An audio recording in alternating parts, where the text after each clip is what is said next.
Hello, everyone. Welcome to Behind the Scenes of Jokini, sponsored by Bombay. Today, we are joined by none other than the master of horror stories, Mr. Prabhakaran.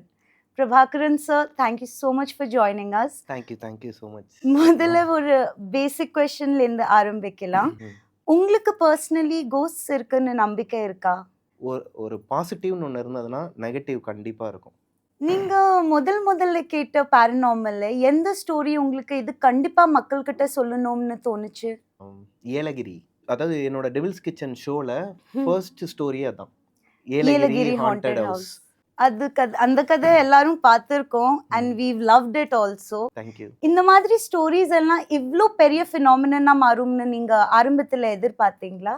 அதாவது impact கொடுக்குமான்னு ஆமா. கேக்குறீங்க. இவ்ளோ fans இருக்காங்க. இவ்ளோ love குடுக்குறாங்க. So, நான் எதிர்பார்க்கல. எதிர்பார்க்கலையா? நான் ஸ்டார்ட் பண்ணும்போது இப்போ எப்படி கமர்ஷியல் சினிமாக்கு ஒரு ஆடியன்ஸ் இருக்கிற மாதிரி ஹாரர் மூவிக்குலாம் ஒரு ஆடியன்ஸ் இருப்பாங்க. ஸோ அந்த மாதிரி நான் நினச்சதை விட எனக்கு அதிகமான லவ் அண்ட் சப்போர்ட் கொடுக்குறாங்க. இவங்க சப்ஸ்கிரைபருங்கிறத தாண்டிலும் குடும்பத்தில் ஒரு பையனாக பார்க்குறாங்க. Your mom also. எஸ். அது காட் கிஃப்ட். உங்களோட ஃபேவரட் ஹாரர் மூவி எது? என்னோட ஃபேவரட் ஹாரர் மூவினா ஈவில் டெட்.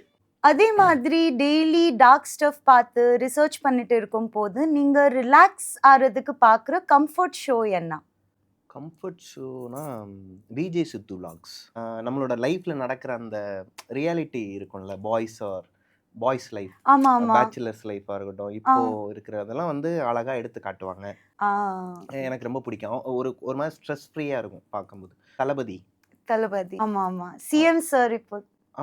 CM sir. ஆமா. அவரோட ஒரு ஃபோட்டோவோ இல்லை எதனா ஒரு ஃபேவரட் சீன்ஸோ இல்லை நிறையா ஒரு மோட்டிவேட்டர் அவர். அந்த மாதிரி அந்த நமக்கான ட்ரெயின் வர வரைக்கும் நம்ம பிளாட்ஃபார்மில் நின்று தான் ஆகணும் நண்பா, தட்ஸ் வேர்ட். அப்புறம் நிறைய வேர்ட்ஸ்லாம் வந்து பார்க்கும்போது நமக்கு கொஞ்சம் காமாகும். அப்படியே சொல்றீங்க சார் நீங்க. It's too impressive. தேங்க்யூ. சரி, நம்ம எனக்கு மட்டும் இல்லை, அவரோட ஃபேஸ், தளபதி அவரோட ஃபேஸ் பார்த்து நிறைய பேருக்கு மோட்டிவேஷனலாக இருக்கும். அதான் அந்த இளையராஜா அவரோட சாங் கேட்கும்போது நமக்கு ஒரு வைப் வர மாதிரி அவரோட பேச்சை கேட்கும்போது நமக்கு ஒரு அப்படியே அந்த ஸ்ட்ரெஸ் ஃப்ரீ ஆகும், ஒரு கான்ஃபிடென்ட் கிடைக்கும். சரி சார், இப்போ நம்ம எல்லாரும் காத்துட்டு இருக்கிற கதைக்கு வருவோம். எந்த ஸ்பாய்லர்ஸும் கொடுக்காம நீங்க கவர் பண்ண பல ஸ்டோரிஸோட கம்பேர் பண்ணும் போது ஜோக்கினியை ஸ்பெஷல் ஆக்குறது என்ன? அதாவது பண்டைய காலம் சொல்லுவாங்களா, ஆதி காலத்தில் இருந்த ஒரு கோஸ்டோட நேம் ஜோக்கினி. அதுக்குன்னு சில எப்படி அதான் குணாதிசயங்கள் இருக்குது. அதை எப்படி ஹேண்டில் பண்ணணும், அந்த மாதிரியான விஷயங்கள்லாம் இதில் கொஞ்சம் ஆழமாக சொல்லலாம். எந்த டைரக்டரும், எந்த சினிமா டைரக்டர்ஸும் தொடாத ஒரு சப்ஜெக்ட் ஜோக்கினி. Is one of the dangerous ghost. இவங்கெல்லாம் சொல்லாதது. இப்போ எடுத்துக்கிட்டிங்கன்னா எல்லாருமே ஒருத்தவங்க இறந்துருவாங்க, அவங்களோட ஆத்மா ஒருத்தவங்களோட உடம்புக்குள்ள புகுந்துடுச்சு, அவங்க வந்து பழி வாங்குறதுக்கு வராங்க, இந்த மாதிரி கமர்ஷியலாக கொண்டு போகிறாங்கல்ல, அந்த மாதிரி இல்லாமல் ஒரு ரா மெட்டீரியலாக நம்ம இங்கே இருக்கிற சினிமாவுக்கு கொடுக்குற ஒரு கதையாக அது இருக்கும். அது தெரிஞ்சுக்கு தான் இங்கே எல்லாரும் வந்திருக்கோம். ஸோ ஸ்டேஜ் உங்ககிட்ட. ஜோக்கினியோட கதை ஆரம்பிக்கலாம்.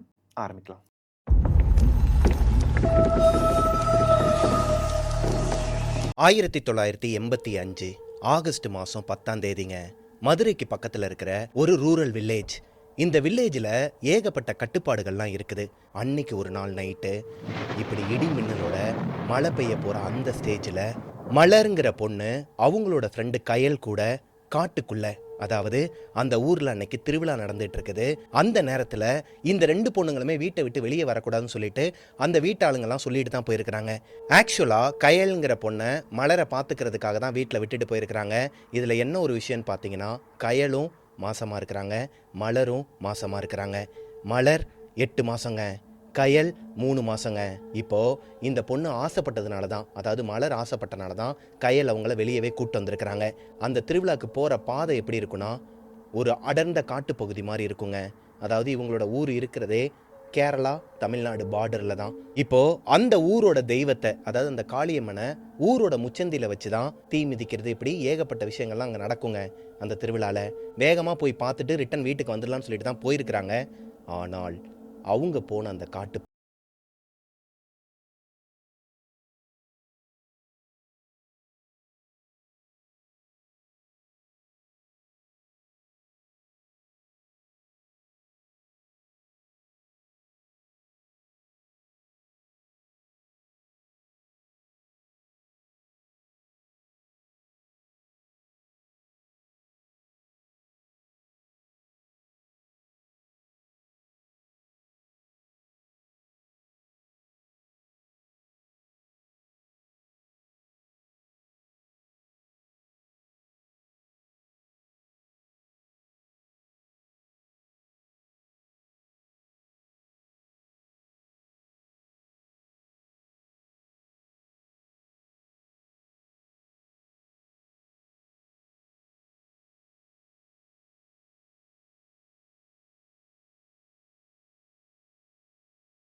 எனக்கு ஏதோ நெஞ்செல்லாம் படபடன்னு வருது, கீழே கொஞ்ச நேரம் உட்காந்துட்டு போகலாமான்னு சொல்லி கேட்குறாங்க. இங்கே பாரு, கொஞ்சம் தூரம் தான், இன்னும் கொஞ்சம் தூரம் வெளியே போயிட்டோம் அப்படின்னா அங்கே எல்லாருமே ஊர்க்காரங்களாம் இருப்பாங்க, பட்டாசு வெடிக்கிற சத்தம்லாம் கேட்குது, இந்த மேளம் அடிக்கிற சத்தம்லாம் கேட்குது, கொஞ்சம் பொறுத்துக்கோ, வா போகலான்னு சொல்லிட்டு அவங்களால முடிஞ்ச அளவுக்கு அவங்கள கேரி பண்ணி கூப்பிட்டு போகிறாங்கங்க.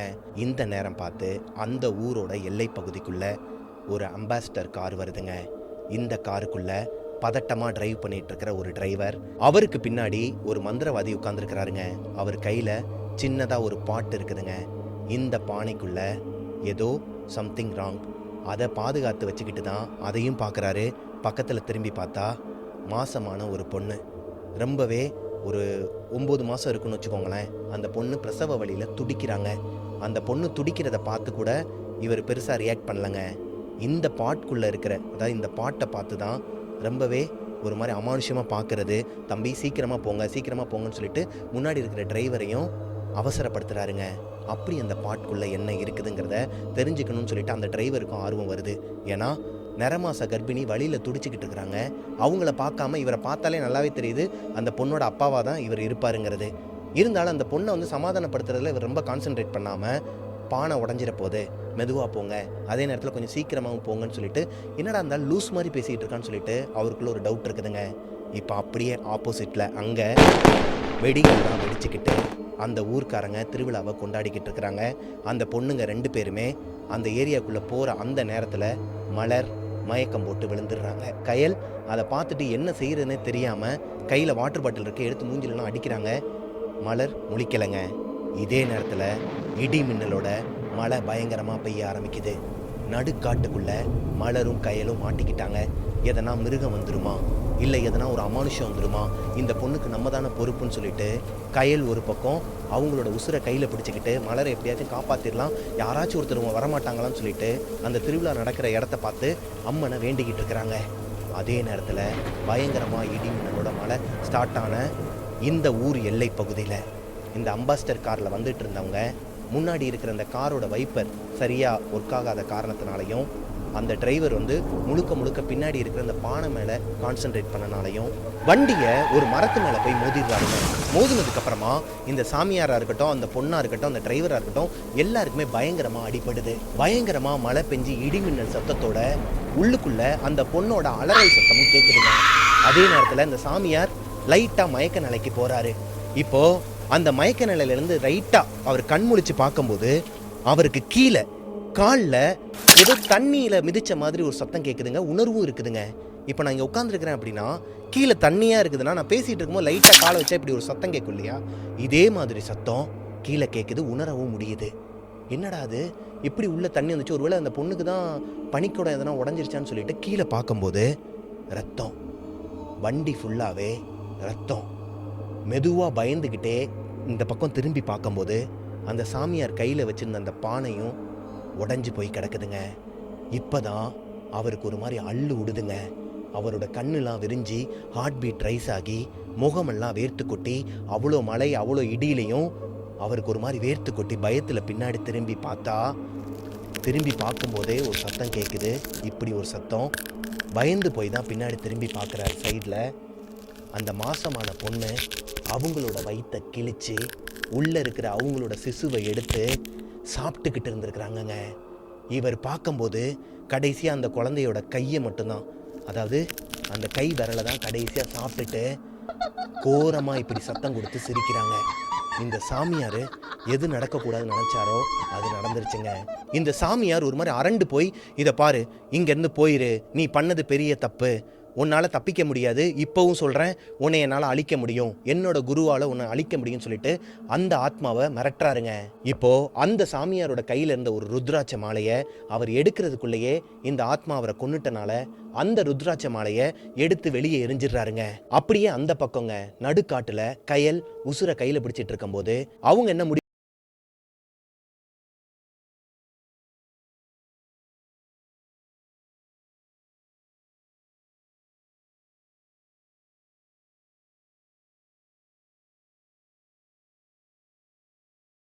அவங்களுக்கு படுதுங்க. அப்படி இருக்கும் பட்சத்தில் மெதுவாக மலரை தூக்கிக்கிட்டு, அதாவது அவங்களும் எந்திரிச்சிட்டாங்க, இருந்தாலும் அவங்களால ஃபுல்லாக ஒரு கான்சென்ட்ரேட் பண்ணி நடக்க முடியல. இவங்களால முடிஞ்ச அளவுக்கு நிதானமாக அந்த பொண்ணை வெளியே கூட்டு வராங்க. வெளியே வந்து பார்த்தா அம்பாஸ்டரும் அந்த ஆத்மா இருக்கிற பொண்ணும் அந்த சாமியாரும் முன்னாடி இருக்கிற டிரைவரும் ஒரு மாதிரி ரத்த வெள்ளத்தில் மிதக்கிறாங்க. மழை பெய்யறதுக்கும் அதுக்கும் ரோடு ஃபுல்லாகவே அந்த ரத்தம் படர்ந்து இருக்குதுங்க. இதை பார்த்த மலர் மறுபடியும் மயக்கம் போட்டு விழுந்துடுறாங்க. இவங்களால, அதாவது கயலால் மலரை ஹேண்டில் பண்ண முடியலை. அந்த நேரம் பார்த்து அந்த பக்கத்துலேருந்து ஒரு வண்டி கூட வரல, ஒரு பைக்கோ காரோ எதுவுமே வராத காரணத்தினால இவங்க என்ன பண்ணுறதுன்னு தெரியாமல் அந்த இடத்துலேருந்து அந்த பொண்ணை தூக்கவும் முடியாமல் அதே ரத்தத்தில் தான் மலரும் படுத்திருக்கிறாங்க. இப்போ கயல் அவங்களால முடிஞ்ச அளவுக்கு லெஃப்ட் அண்ட் ரைட் சைடில் ஓடி போய் பார்க்குறாங்க, யாருமே வரலங்க. என்ன பண்ணுறதுன்னு தெரியாமல் இருக்கிற அந்த ஸ்டேஜில் திடீர்னு மலருக்கு பிரசவ வலி வருதுங்க. மலருக்கு பிரசவ வலி வந்ததுக்கு அப்புறமா என்ன பண்ணுறதுன்னு தெரியாமல் கயல் வேமா ஓடி வந்து பார்க்குறாங்க. அவங்களால முடிஞ்ச அளவுக்கு ஃபர்ஸ்ட் எய்ட்லாம் பண்ணுறாங்க, கையை தேய்க்கிறாங்க, காலை தேய்க்கிறாங்க, எதுவுமே பண்ண முடியல.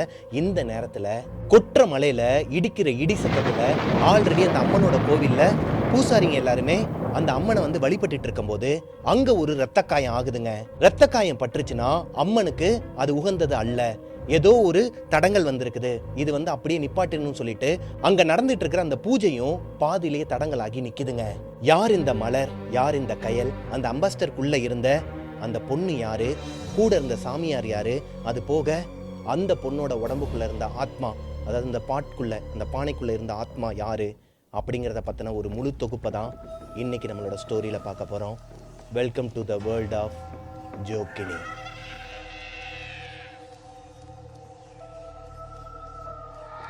பெங்களூரில் ஒரு ஹை கிளாஸ் ஃபேமிலிங்க.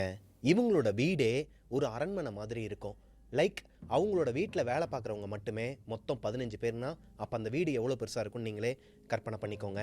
இந்த வீட்டில் ஆனந்திங்கிற ஒரு பொண்ணு அவங்களோட அப்பா அம்மாவோட வாழ்ந்துக்கிட்டு வராங்க. ஆக்சுவலி அவங்க அப்பா ஒரு பெரிய பிஸ்னஸ்மேன். அவருக்கு தெரியாத ஒரு பிஸ்னஸ்மேன்ஸோ இல்லை பொலிட்டீஷியன்ஸோ கிடையவே கிடையாதுங்க. அப்படி இருக்கும் பட்சத்தில் இந்த பொண்ணோட ஆக்டிவிட்டிஸ் எப்படி இருக்குன்னு பார்த்தீங்கன்னா, ஃபுல் அண்ட் ஃபுல் அவங்க ஒரு மாடர்ன் கேர்ளுங்க. அதாவது இந்த சாமி மேலே நம்பிக்கை கிடையாது, நெகட்டிவ் எனர்ஜிஸ், இந்த மாதிரி பேய் அமானுஷ்யம் இதெல்லாம் சுத்தமாக நம்பிக்கையே கிடையாது.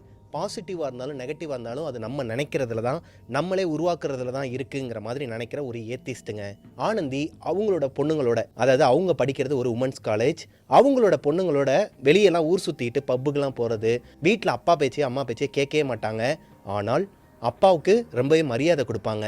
அப்பாவுக்கும் அம்மாவுக்கும் ரொம்பவே மரியாதை கொடுக்குற ஒரு பொண்ணு தான். அவங்களோட விஷயத்தில் அவங்க எதனா தலையிட்டாங்கன்னா, இதை பண்ணாத அதை பண்ணாதன்னு சொன்னாங்கன்னா மட்டும்தான் அவங்களுக்கு கோபம் வரும். ஆனந்தியை பொறுத்த வரைக்கும் அவங்க ஒரு மாடர்ன் கேர்ள் மாதிரி, வரப்போகிற ஹஸ்பண்டும் ரொம்பவே மாடர்னாக இருக்கணும், ஒரு மாடர்ன் லைஃப் ஸ்டைலை, அதாவது ஒரு லக்ஸரியான ஒரு லைஃப் ஸ்டைலை தான் அவங்க விரும்பிக்கிட்டு இருக்கிறாங்க. ஆனந்தியோட அம்மாவோட கேரக்டர் என்னன்னு பார்த்தீங்கன்னா, அவங்க முழுக்க முழுக்க சாமியை மட்டுமே நம்பி இருக்கிற ஒரு பர்சனுங்க. வீட்டில் என்னதான் எவ்வளோ பணம் இருந்தாலும், எவ்வளவோ பேர் வேலை பார்க்குறதுக்கு ஆட்களும் இருந்தாலும் அவங்களோட கவனம் எல்லாமே சாமி மேலே மட்டும்தாங்க இருக்கும். வீட்டில் சாம்பிராணி புகை போடுறது, அது போக எப்பயுமே விரதம் இருக்கிறது, அவங்க போடுற ட்ரெஸ்ஸு கூட காவி துணியில தான் போடுவாங்க. அந்த அளவுக்கு இறைபக்தியில ஊர்ன ஒரு பர்சன் தான் ஆனந்தியோட அம்மா. ஆனந்தியோட அம்மாக்கும் ஆனந்திக்கும் அடிக்கடி பிரச்சனை வந்துகிட்டே இருக்குங்க. அதுக்கு காரணம் அவங்க எப்பப்பெல்லாம் விரதம் இருக்கணும்னு சொல்லிட்டு ஸ்ட்ரிக்டா சொல்றாங்களோ அன்னைக்கெல்லாம் வீட்டுக்கு நடுவுலயே உட்காந்து நான்வெஜ் வாங்கிட்டு வந்து சாப்பிட்றது. அப்படி இருக்கும் பட்சத்தில் இவங்க அம்மாக்கும் ஆனந்திக்கும் அடிக்கடி இந்த மாதிரியான வாக்குவாதங்கள்லாம் வந்துக்கிட்டே இருக்குங்க. ஆனந்தியோட லைஃப் ஸ்டைல் அவங்களோட ஒரு பாயிண்ட் ஆஃப் வியூவில் கரெக்டாக தாங்க போயிட்டு இருந்திருக்குது. இந்த நேரத்தில் ஆனந்திக்கு கல்யாணம் பண்ணி வைக்கலாம்னு சொல்லிட்டு ஒரு பேச்சு அடிபடுது. நிறைய பிஸ்னஸ்மேன்ஸ்லாம் அவங்க அப்பாவை அப்ரோச் பண்ணவும் ஆரம்பிக்கிறாங்க. ஆனால் ஆனந்தியோட விருப்பம் தான் சொல்லிட்டு ஆனந்தியோட அப்பா எல்லாரையுமே நிராகரிச்சிடுறாருங்க. இந்த நேரத்தில் தான் ஆனந்தியோட அம்மாவுக்கு ஒரு ஃபோன் கால் வருது. ஊர்ல இருந்து கால் பண்ணவங்க ஒரு விஷயத்த அவங்க அம்மா கிட்ட கன்வே பண்ணும்போது ஆனந்தியோட அம்மா ஆனந்தியோட அப்பா கிட்ட போயிட்டு சொல்றாங்க, ஏங்க இந்த மாதிரி நம்ம பொண்ணை வந்து பொண்ணு பார்க்கறதுக்காக வராங்க, ஊர்ல இருந்து வராங்கன்னு சொல்லிட்டு அவங்க ஒரு பேரை சொன்னதுக்கு அப்புறமா அவங்க அப்பாவோட ஆக்டிவிட்டிஸே மாறுதுங்க. எந்த அளவுக்கு மாடனா ஒரு மாதிரி முறப்பா வெறப்பா உட்காந்துருப்பாரோ, பயம் வந்து முகமெல்லாம் வேர்த்து, சரிம்மா எப்போ வராங்க, நான் என்ன பண்ணணும், எல்லாத்தையும் ரெடி பண்ணலாமான்னு சொல்லிட்டு கேட்கும்போது ஆனந்திக்கே ஒரு மாதிரி கியூரியாசிட்டி வருதுங்க. அந்த அளவுக்கு பெரிய பர்சன் யாரோ ஒருத்தவங்க நம்மளோட வீட்டுக்கு வராங்களா, யாரா இருக்கும், அப்பா இந்த மாதிரி யாரை பற்றியும் நம்மக்கிட்ட ஷேர் பண்ணது இல்லையே, அதுவும் அப்பாவுக்கு கால் வராமல் அம்மாவுக்கு கால் பண்ணி சொல்கிறாங்கன்னா அது யாரா இருக்குன்னு சொல்லிட்டு அவங்க அம்மா கிட்ட போய் கேட்குறாங்க. அம்மா யாருமா கால் பண்ணது, யார் நம்ம வீட்டுக்கு வராங்கன்னு சொல்லிட்டு கேட்கும்போது, உன்னை பொண்ணு பார்க்கறதுக்கு தான்மா வராங்க, நம்மளோட ஊர் சைடில் ஒரு கிராமம் இருக்குதுமா, அந்த கிராமத்துல இருந்து ஒருத்தர் உன்னை பொண்ணு பார்க்கறதுக்கு வராரு, ஆர் யூ மேட், நீ தெரிஞ்சுதான் பேசிட்டு இருக்கியா? எனக்கு அந்த மாதிரிலாம் உடன்பாடே கிடையாது. எவ்வளவோ பிஸ்னஸ்மேன்ஸ்லாம் லைனில் வந்து நிற்கும் போது எல்லாரையுமே வந்து அவாய்ட் பண்ணிட்டாரு உன்னோட வீட்டுக்காரரு. இப்போ மட்டும் எப்படி வந்து இதுக்கு சம்மதிக்கிறாரு? அவங்க அப்பா கிட்டையும் போயிட்டு சண்டை பிடிக்கிறாங்க. எப்பா உனக்கு தெரிஞ்சுதான் நீ இதெல்லாம் பண்ணுறியா? எனக்கு இதுலலாம் இன்ட்ரெஸ்ட் கிடையாதுப்பா. நீ அப்படி என்னை மீறி எதனா ஒரு கல்யாணம் பண்ணணும்னு நினச்சேன்னா நான் வீட்டை விட்டு ஓடிடுவேன்னு சொல்லிட்டு த்ரெட்டன் பண்ணுறாங்க. இதை எதுவுமே கொஞ்சம் கூட அவங்க அப்பா காதில் வாங்கிக்கல, அம்மாவும் வாங்கிக்கலங்க. இப்போது இந்த அளவுக்கு சண்டை பெருசாகி அவங்க அப்பாவும் அம்மாவும் ரியாக்ட் பண்ணாமல் இருந்து ஆனந்தி பார்த்ததே கிடையாது. அது போக அந்த ஊர்க்காரங்களோட கால் வந்ததுக்கப்புறமா எதனால் அவங்க அப்பாவும் அம்மாவும் இந்த அளவுக்கு ஒரு மாதிரி பயந்துக்கிட்டு அவங்கள வெல்கம் பண்ணுறதுக்கு ஆர்வத்தோடு இருக்கணும், இது எல்லாத்தையுமே தெரிஞ்சுக்கணும்னு சொல்லிட்டு இப்போதைக்கு ஒத்துக்கலாம். அந்த பையன் யாருங்கிறத பார்க்கலாம். வந்ததுக்கப்புறமா அந்த பையனை தனியாக கூப்பிட்டு போயிட்டு சொல்லிடலாம், இது எனக்கு செட் ஆகாது, என்னோட லைஃப் ஸ்டைல் வேறங்கிற மாதிரி அவங்க ஒரு முடிவில் இருக்கிறாங்க. இப்போ அடுத்து ஒரு வாரம் போகுதுங்க. இந்த டைமில் ஆனந்திக்கு நிறைய கெட்ட கனவுகள்லாம் வர ஆரம்பிக்குது. அதாவது அவங்களோட அம்மா வீட்டில் வந்து அவங்களோட ரூமில் படுத்து தூங்கிட்டு இருக்கும்போது அவங்களோட ரூம் டோரை யாரோ ஒருத்தவங்க ஓப்பன் பண்ணுற சத்தம் கேட்குது. இந்த சத்தம் கேட்டு அவங்க அம்மா கண்முழிச்சு பார்க்கும்போது பக்கத்தில் அவங்க அப்பா இல்லை. எங்கே போனாருன்னு சொல்லிட்டு டைம் பார்க்கும்போது 12:30 மணி ஆகுதுங்க. வெளியே போயிருப்பாரா இல்லை எதுனா பிஸ்னஸ் கால் வந்திருக்குமான்னு சொல்லிட்டு டவுட்டில் எந்திரிச்சு முதல்ல ரெஸ்ட் ரூமுக்கு போகிறாங்க. ரெஸ்ட் ரூம்குள்ளே போனதுக்கப்புறமா அவங்க ரூம்குள்ளே இந்த மாதிரி கொலுசு சத்தம் கேட்குதுங்க. இவங்களோட வீட்டில் கொலுசு போடுறது யாருமே கிடையாது. ஆனந்தி கொலுசே போட மாட்டாங்க. ஆனந்தியோட அம்மா மட்டும்தான் கொலுசு போட்டிருப்பாங்க. அங்கே வேலை பார்க்குற அந்த மெய்டுலாம் கொலுசு போட்டிருப்பாங்க. ஆனால் மிட் நைட் 12:30 மணிக்கு இவங்களோட பெட்ரூமில் மெய்டுக்கு என்ன வேலை? என்னமோ ஏதோன்னு சொல்லிட்டு அவங்க கழுத்தில் போட்டிருக்கிற அந்த ருத்ராட்ச மாலையை கலட்டி கையில் எடுத்துக்கிட்டு ஓம் நமச்சிவாய் நமச்சிவாயின்னு சொல்லிட்டு மெதுவாக அந்த டோரை ஓப்பன் பண்ணி பார்க்கும்போது இவங்களோட பெட்ரூமில் பெட்டுக்கு மேலே ஒரு கருப்பு உருவம் உட்காந்துருக்குதுங்க. முடி எல்லாத்தையும் விரிச்சு போட்டு அவங்க அப்பாவோட கழுத்தை நெரிச்சிக்கிட்டு இருக்குது. அவங்க அப்பாவால் நகரவே முடியலை, ஒரு மாதிரி ஸ்லீப்பிங் பேரலைஸ் ஆன மாதிரி இருக்கிறாருங்க. இப்போ அவங்க அம்மாவுக்கு என்ன பண்ணுறதுன்னு தெரியலை, கத்திக்கிட்டு வேமா ஓடுறதுக்கு ட்ரை பண்ணுறாங்க. அவங்க அம்மாவாலையும் நகர முடியலை. அப்போது அவங்க அம்மா கண்ணு முன்னாடியே அவங்க அப்பாவை அந்த உருவம் கொல்ல பார்க்குது. இந்த கனவு வந்து டிஸ்டர்ப் ஆகி எந்திரிச்ச ஆனந்தி டக்குன்னு எந்திரிச்சு பார்க்கும்போது அவங்களோட ரூமே ஒரு மாதிரி மயான அமைதியாக இருக்குதுங்க. ஆனால் டைம் 12:30 மணி ஆகுது. ஆல்ரெடி அவங்களோட கனவுல டைம் 12:30 மணி தான் ஆச்சு. இப்போ இவங்களுக்கு ஒரு பெட்ரூம் இருக்குது, அவங்க அம்மா அப்பாவுக்கு ஒரு பெட்ரூம் இருக்கு இல்லையா? பயத்தில் வேமா எந்திரிச்சு அவங்களோட பெட்ரூமை போயிட்டு ஓப்பன் பண்ணி பார்த்தா உண்மையாகவே அவங்க அப்பா எந்திரிச்சு உட்காந்துருக்கிறாரு. லைட்டெல்லாம் போட்டு வச்சிருக்கிறாங்க. அவங்க அம்மா பக்கத்தில் உட்காந்துக்கிட்டு கையில் இருக்கிற அந்த ருத்ராட்ச மாலையை மந்திரங்கள்லாம் சொல்லி ஜெபிக்க ஆரம்பிக்கிறாங்க. இப்போ இவங்களுக்கு ஒரு டவுட்டுங்க. மா எனி ப்ராப்ளம்? எனக்கு வந்து ஒரு கெட்ட கனவு வந்துச்சு, நீங்களும் இங்கே எந்திரிச்சு உட்காந்துருக்கிறீங்க, என் கனவுல வந்து தான் இங்கே நடந்துச்சா இல்லை வேறு எதனா நடந்துச்சான்னு சொல்லிட்டு ஒரு டவுட் இருக்குது, அதன் அடிப்படையில் தான் கேட்குறேன், ஏன்னா ப்ராப்ளமானு சொல்லி கேட்கும்போது இல்லைம்மா அப்பா ஏதோ கெட்ட கனவு கண்டு டக்குன்னு எந்திரிச்சிட்டாரு. என்னப்பா கனவு கண்டீங்க? அது ஒன்றும் இல்லைம்மா, என்னோட பிஸ்னஸ் மீட்டிங்கில் வேறு மாதிரியான ஒரு இதுதான், நீ நினைக்கிற மாதிரிலாம் கிடையாது. ஓ அப்படியா, சரிப்பான்னு சொல்லிட்டு அங்கேருந்து லீவ் ஆயிடுறாங்க. ஆனால் ஆனந்திக்கு நல்லாவே தெரியுது அப்பாவும் அம்மாவும் ஏதோ ஒரு விஷயத்த மறைக்கிறாங்க. ஒருவேளை இவங்க கனவுல வந்த அந்த விஷயம் உண்மையாகவே அவங்களோட வீட்டில் நடந்திருந்தா, அவங்களோட ரூமில் அதை அவங்க அப்பா மறைச்சிருந்தா, இப்படி டவுட்லையே பேசாமல் படுத்து தூங்கிடுறாங்க. இப்போ தான் ஆனந்திக்கு ஒரு விஷயம் தெரியுதுங்க. என்னைக்கு இவங்க அப்பாவும் அம்மாவும் அந்த ஊர்லேருந்து வரவங்களோட பேச்சை எடுத்தாங்களோ அன்னையிலேருந்தே இவங்களோட வீட்டில் நிறைய அமானுஷ்ய நிகழ்வுகள்லாம் நடக்க ஆரம்பிக்குதுங்க. அதில் ஒன்று தான் இந்த கெட்ட கனவு. இது போக வீட்டில் இருக்கிற மீன் தொட்டி கீழே விழுந்து உடையிறது, இவங்களோட மிரரில் கிராக் விழுகிறது, இவங்களோட கட்டிலில் இவங்க படுத்திருக்கும் போது யாரோ ஒருத்தவங்க இவங்களுக்கு பக்கத்தில் படுத்திருக்கிற மாதிரியான உணர்வு, இப்படி நிறைய சிம்டம்ஸ் எல்லாம் காட்டுதுங்க. ஒரு வழியா இந்த ஒரு வாரத்தை இவங்க 3 பேருமே கடந்துடுறாங்க. எந்த ஒரு பாதிப்புமே இவங்க 3 பேருக்கும் கிடையாது. உடம்புலையும் ரத்த காயம் எதுவுமே கிடையாதுங்க. இப்போ 8வது நாள் ஊரில் இருக்கிற நிறைய பேர் கிராமத்தை சேர்ந்தவங்க இவங்களோட வீட்டுக்கு வண்டி கட்டி வராங்க. ஆனந்தியை பொண்ணு பார்க்க வந்த அந்த ஊர் பையன் அந்த ஊரோட பிரசிடெண்ட்டுங்க, அதாவது பஞ்சாயத்து தலைவர். பஞ்சாயத்து தலைவர் பிரசிடெண்ட்னா என்னன்னே தெரியாது ஆனந்திக்கு. ஏதோ ஒரு கவர்மெண்ட் ஜாப் அப்படிங்கிறது மட்டும்தான் அவங்களுக்கு அண்டர்ஸ்டாண்ட் ஆகுது. அது போக பிரபாவும் பார்க்குறதுக்கு கொஞ்சம் லுக்காக இருக்கிறாருங்க. ஆனால் அவர் வந்து ஒரு கிராமத்து பையனா எப்படி இருப்பாரோ அந்த மாதிரி தான் பெல்ட்ஸ் ஃபேண்ட்லாம் போட்டுக்கிட்டு சட்டெல்லாம் போட்டுக்கிட்டு ஒரு மாதிரி இருக்கிறாரு. இருந்தாலும் ஆனந்திக்கு பிடிச்சிருதுங்க. இப்போது பிரபா கிட்ட தனியாக பேசணும்னு சொல்லிட்டு ஆனந்தி கேட்கும்போது அந்த ஊர்க்காரங்களாம் ஓகேப்பா போய் பேசிட்டு வாங்க அப்படிங்கிற மாதிரி தான் சொல்கிறாங்க. இன்னொன்று, பிரபாகரன் அவங்களோட ஊர்க்காரங்களோட மட்டும்தான் வந்திருக்கிறாரே தவிர்த்து அவங்க அப்பா அம்மா யாருமே கூட வரலை. இப்போ ஆனந்திக்கு இது ஒரு மிஸ்ட்ரியாகவே இருக்குதுங்க. யார் இவனுங்க? ஊர் சைட்லேருந்து வந்திருக்கிறானுங்க, பையன் மட்டும்தான் வந்திருக்கிறான், கூட இந்த பெருசுங்களாம் வந்திருக்குது, அப்பா அம்மா யாருமே வரல, என்ன பண்ணுறானுங்க? ஒருவேளை அப்பா அம்மா, அதாவது அப்பா வந்து இவங்ககிட்ட கடன் வாங்கியிருப்பாரா, இவங்களுக்கு பெரிய செட்டில்மெண்ட் கொடுக்கணுமா, யார் இவங்கன்னு சொல்லிட்டு ஒரு குழப்பத்திலேயே பிரபாவை கூப்பிட்டு தனியாக பேசுகிறாங்க. இப்போ ஆனந்தி பிரபா கிட்ட அவங்கள பற்றின விஷயங்கள் எல்லாத்தையுமே சொல்கிறாங்க. இங்கே பாருங்கள், நான் ஒரு மாடர்ன் கேர்ள், எனக்கு இந்த மாதிரி கிராமத்துலலாம் வந்து வாழ பிடிக்காது அப்படி இப்படின்னு சொல்லிட்டு எல்லாத்தையுமே சொல்லும்போது பிரபா எதுவுமே பேச மாட்டாருங்க. இங்கே பாருங்கள், பெரியவங்க அவங்களுக்குள்ளே பேசி சத்தியம் பண்ணிக்கிட்டாங்க. அதன் அடிப்படையில் தான் நான் உங்களை பொண்ணு பார்க்கவே வந்தேன். உங்களுக்கு விருப்பம் இருந்தால் மட்டும் உங்களை நான் கல்யாணம் பண்ணிக்கிறேன். உங்களுக்கு விருப்பம் இல்லாத பட்சத்தில் நான் உங்கள் அப்பா கிட்ட போய் சொல்லிடுறேன். ஹலோ, எங்கள் அப்பா கிட்ட போயிட்டு எனக்கு தான் விருப்பம் இல்லை, நான் தான் வேணான்னு சொன்னீங்கன்னா அவர் சாமியாட்டம் ஆடிடுவார். எனக்காக நீங்கள் ஒரே ஒரு விஷயம் பண்ணுங்கள், அவங்கக்கிட்ட போயிட்டு உங்களுக்கு என்னை பிடிக்கலன்னு சொல்லுங்கள். சாரிம்மா, என்னால் அதை சொல்ல முடியாது, நீங்கள் வேணால் சொல்லிக்கோங்கன்னு சொல்லிட்டு கீழே வந்துடுறாருங்க. இப்போ வேறு வழியே இல்லாமல் தான் ஆனந்தியும் பிரபாகரனும் கல்யாணம் பண்ணிக்கிறாங்க. இப்பயே அவங்க தட்டு மாற்றிக்கிறாங்க. அது போக பெரியவங்களாம் எங்கே, உங்களோட அப்பா அம்மாலாம் எங்கன்னு சொல்லிட்டு இவங்களுக்கு கேட்குறதுக்கு வாய் வந்தாலும் எங்கே அவங்க அப்பா கிட்ட போட்டு கொடுத்துட்டு வராங்கிற ஒரு பயமும் இருக்குதுங்க. இப்போது நிச்சயதார்த்தம்லாம் முடிஞ்சதுக்கப்புறமா ஊர்க்காரங்க எல்லாருமே அன்றைக்கி ஒரு நாள் மட்டும் நைட்டு தங்குறாங்க அவங்களோட வீட்டில். அப்படி இருக்கும் பட்சத்தில் ஆனந்தி அவங்களோட ஃப்ரெண்ட்ஸ் 2 பேரை வீட்டுக்கு கூப்பிட்டு வராங்க. அவங்கள பொறுத்த வரைக்கும் பிரபாவை எப்படியாச்சும் தனியாக கூப்பிட்டு வந்து அவங்களோட ஃப்ரெண்ட்ஸை வச்சு, இவன் யார், இவனோட அப்பா அம்மா யார், எதுக்கு வந்து இந்த கிராமத்தில் வந்து நான் கல்யாணம் பண்ணி போகணும், இவனுக்கு வந்து விருப்பம் இல்லைன்னு சொல்லிட்டு எப்படி அவன் வாயாலே சொல்ல வைக்கிறதுன்னு சொல்லிட்டு ஒரு பிளான் பண்ணுறாங்க. இப்போது அன்னைக்கு நைட்டு ஒரு 12லேருந்து 12:30 மணி இருக்குங்க. இந்த வீட்டில் மொத்தம் 6 ரூமுக்கு மேலேயே இருக்குது. எல்லா ஊர்க்காரங்களும் ஒரு பெட்ரூமில் படுத்துருக்குறாங்க. பிரபா மட்டும் ஒரு ரூமில் படுத்துருக்கிறாருங்க. ஆனந்தியோட அப்பா அம்மா 2 பேர் ஒரு ரூமில் இருக்கிறாங்க. ஆனந்தி அவங்களோட ஃப்ரெண்ட்ஸ் 2 பேர், அதாவது மொத்தம் 3 பேர் அவங்களோட ரூமில் இருக்கிறாங்க. ஆனந்தியோட ஃப்ரெண்ட்ஸும் ஆனந்தி இருக்கிற ரூமுக்கு அடுத்த ரூம் தான் பிரபாவோட ரூம்ங்க. இப்போது அன்னைக்கு நைட்டு ஒரு 12-12:30 மணி இருக்குங்க. ஆனந்தியும் அவங்களோட ஃப்ரெண்ட்ஸும் மெதுவாக டோரை ஓப்பன் பண்ணிவிட்டு வெளியே வராங்க. அவங்க வீடே ஒரு மாதிரி மயான அமைதியாக இருக்குது. வெளியே வந்தவங்க டக்குன்னு பிரபாவோட ரூம் டோரை ஓப்பன் பண்ணுறாங்க. ஓப்பனில் தான் இருக்குது. உள்ளே பார்த்தா அவர் நல்லா ஆழ்ந்த தூக்கத்தில் படுத்து தூங்கிட்டு இருக்கிறாருங்க.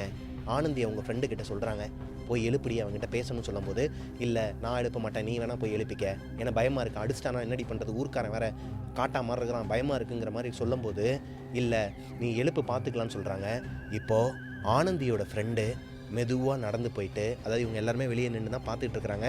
ஆனந்தியோட ஃப்ரெண்டு மெதுவாக போயிட்டு அவர் போர்வையை நல்லா இழுத்து மூடி ஃபுல்லாகவே மூடி தான் படுத்துருக்கிறாரு. பிரபா கிட்டக்க போயிட்டு அவரோட தோளில் கை வச்சு 2 தடவை தட்டி பிரபா அப்படின்னு சொல்லி கூப்பிடும்போது அவரோட ரெஸ்ட் ரூம்லேருந்து டோரை ஓப்பன் பண்ணிட்டு பிரபா வெளியே வராருங்க. இதை பார்த்ததுமே ஆனந்தியும் அவங்க கூட இருக்கிற ஃப்ரெண்ட்ஸுக்கும் ஒரு மாதிரி தூக்கி போடுதுங்க. என்ன ஏதுன்னு எதுவுமே சொல்லாமல் அந்த இடத்த விட்டுட்டு அந்த பொண்ணு ஓடி வரா.